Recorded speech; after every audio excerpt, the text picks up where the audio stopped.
रघुपति राघव राजा राम, पतित पावन सीताराम।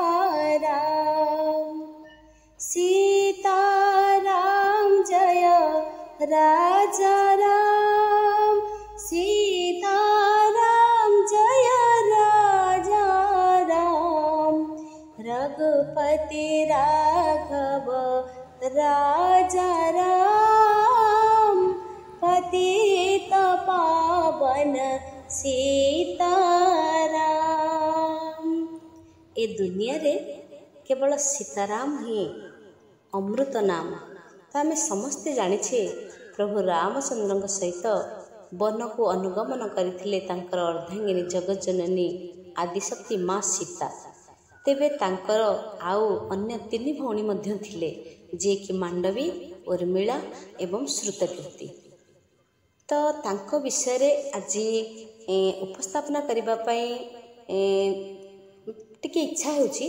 तो सेमाने प्रभुंकर केते सुंदर भक्त, तांकर भाव किपरि थिला, सेही शुद्धपुत हृदय एवं प्रभु राम भक्ति किपरि थिला, स्वामी प्रति किपरि माने सेवा भाव त्याग भाव आम निश्चिंत भाव एथुरु किछि शिक्षा भी प्राप्त करि परिबा।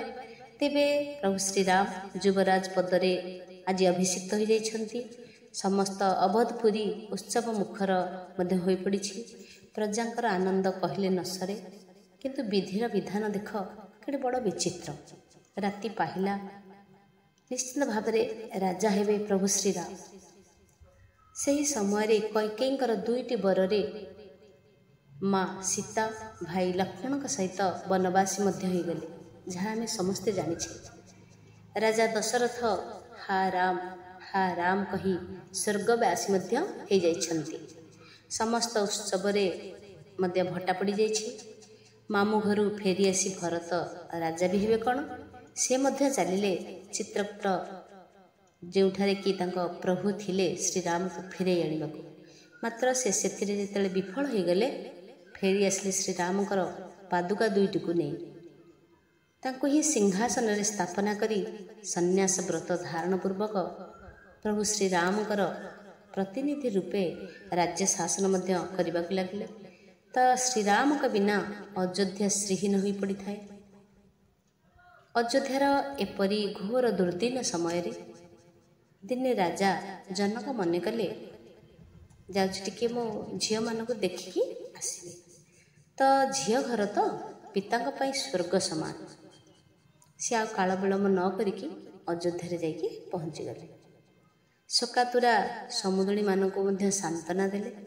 देखले झील मैंने समस्ते राजपुरी रे यथाविधि समस्त कार्य व्यस्त अच्छा, जी जहाँ कम व्यस्त। शाशु मानकर यथारीति सेवा करुछंती। आउ बा कौन दरकार, से निज झील मानक ठारू एहा ही तो आशा करुथिले ना। जनकଙ୍କର मन कुंडे मुट भी होगला।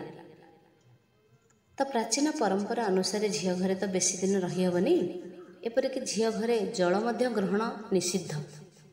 तो मिथिलापति तरभर होइकी जाई झील मांडवी को कहले, माँ चाल टिके मिथिला बुली आसबु, मन परिवर्तन भी हो आ मन टिके भी हल्का हो।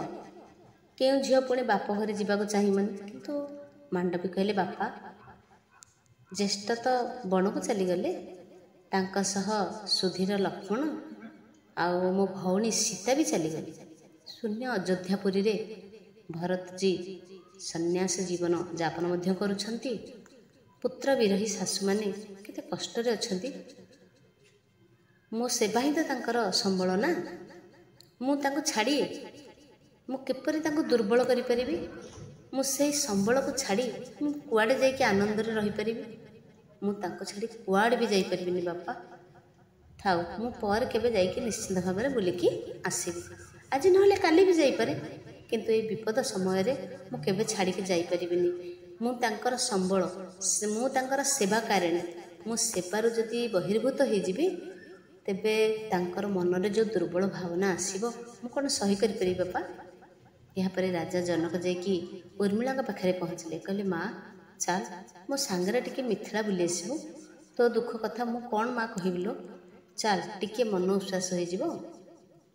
ପିତାଙ୍କର କଥାକୁ ଶୁଣିଲେ ଉର୍ମିଳା କହିଲେ, ବାପା ଘରର ଯାବତୀୟ କାମ ତ ମୋର ନା, ତା ଛଡ଼ା ରହିଛି ଶାଶୁମାନଙ୍କର ସେବା। ମୋର ତ ଏବେ ପ୍ରଥମ କାମ ଏହି ଅଶାନ୍ତ ପରିବାରରେ ପୁଣି ଶାନ୍ତି ଫେରାଇ ଆଣିବା। ଏସବୁ ଛାଡ଼ି ଏଇ ଘୋର ଦୁର୍ଦ୍ଦିନରେ କୁଆଡ଼େ ଯିବି ବାପା କହିଲେ? ଥାଉ, ଆଉ କେତେବେଳେ ଯାଇ ମିଥିଳା ବି ବୁଲିକି ଆସିପାରିବି, ଆଉ ମାଆଙ୍କୁ ବି ଦେଖିକି ଟିକେ ଆସିବି, ଭଲ ବି ଲାଗିବ।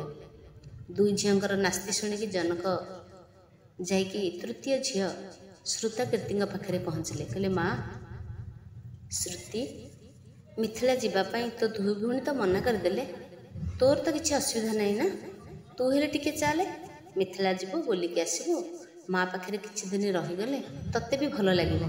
ସେମାନେ ତ ଦୁଇ ଭଉଣୀ ସେବାରେ ରହିଲେ ଶାଶୁମାନଙ୍କର, ତେଣୁ ତୁ ଟିକେ ଗଲେ ମୋତେ ଭଲ ଲାଗିବ। ଶ୍ରୁତାକୀର୍ତ୍ତି କହିଲେ, ବାପା ଏବେ ଜ୍ୟେଷ୍ଠ ଭାଇ ଭରତଙ୍କ ନିର୍ଦ୍ଦେଶରେ ଶତ୍ରୁଘ୍ନ ଏଇ ବିଶାଳ ଅବଧପୁରୀକି ଶାସନ କରୁଛନ୍ତି। ତାଙ୍କୁ ଏଇ ଯେଉଁ ଗରୁ ଦାୟିତ୍ୱ ତୁଲେଇବାରେ ମୋତେ ତ ସାହାଯ୍ୟ କରିବାକୁ ପଡ଼ୁଛି ନା, ତାଙ୍କୁ ଛାଡ଼ି ମୁଁ କେମିତି ଯିବି? ଏଥର ଜନକ ବାହାରିଲେ ମିଥିଳା ଯିବାକୁ। ସମସ୍ତ ପୁରବାସୀ ନର ନାରୀ ଝିଅମାନେ ରାଜା ଜନକଙ୍କୁ ଅଶ୍ରୁ ନୟନରେ ବିଦାୟ ଦେଉଛନ୍ତି। ଜନକ ଆଜି ଚାଲିଯିବେ। ଶୁଣିକିରି ବିଦାୟ ସମ୍ବର୍ଦ୍ଧନା ଦେବାକୁ ଆଜି ଅଯୋଧ୍ୟାବାସୀର ସମସ୍ତ ପ୍ରଜା ଆସିକି ରୁଣ୍ଡ ହୋଇଯାଇଛନ୍ତି। ସମସ୍ତଙ୍କ ଠାରୁ ସମ୍ବର୍ଦ୍ଧନା ଘେନି ମିଥିଳାପତି ଜନକ କହିଲେ, ଯେଉଁ ପୁରରେ ମୋ ଝିଅମାନେ ଉପସ୍ଥିତ ଅଛନ୍ତି, ସେ ପୁରକୁ 14 ବର୍ଷର ଦୁଃଖ କ'ଣ, 14 କୋଟି ବର୍ଷର ଦୁଃଖ ମଧ୍ୟ ବିଚଳିତ କେବେ ବି କରିପାରିବେ। ଏପରି କହିକି ଜନକ ମିଥିଳା ଦିଗରେ ଆଗେଇ ଆସିଲେ।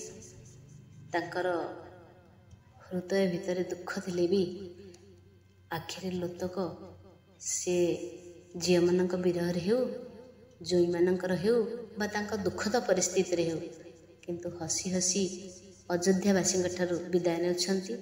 ତାଙ୍କ ପଥକୁ ଚାହିଁ ରହିଥିଲେ ଅଯୋଧ୍ୟାର ସମସ୍ତ ଅଧିବାସୀଗଣ। ରାମାୟଣରେ ଏହି ସୁନ୍ଦର ଆଖ୍ୟାନଟି ଗୋଟେ ଯୌଥ ପରିବାର ବା ତହିଁରେ ନାରୀମାନଙ୍କର ଭୂମିକା କେତେ ବଳିଷ୍ଠ ବାର୍ତ୍ତା ପ୍ରଦାନ କରୁଛି। ଆମେ ଏଇଥିରୁ ଯାହା ହିଁ ଶିକ୍ଷା କରିବା ତାହା ହିଁ ଆମର ହେବ ସମ୍ବଳ। ଜୟ ଜଗନ୍ନାଥ, ଜୟ ସୀତାରାମ।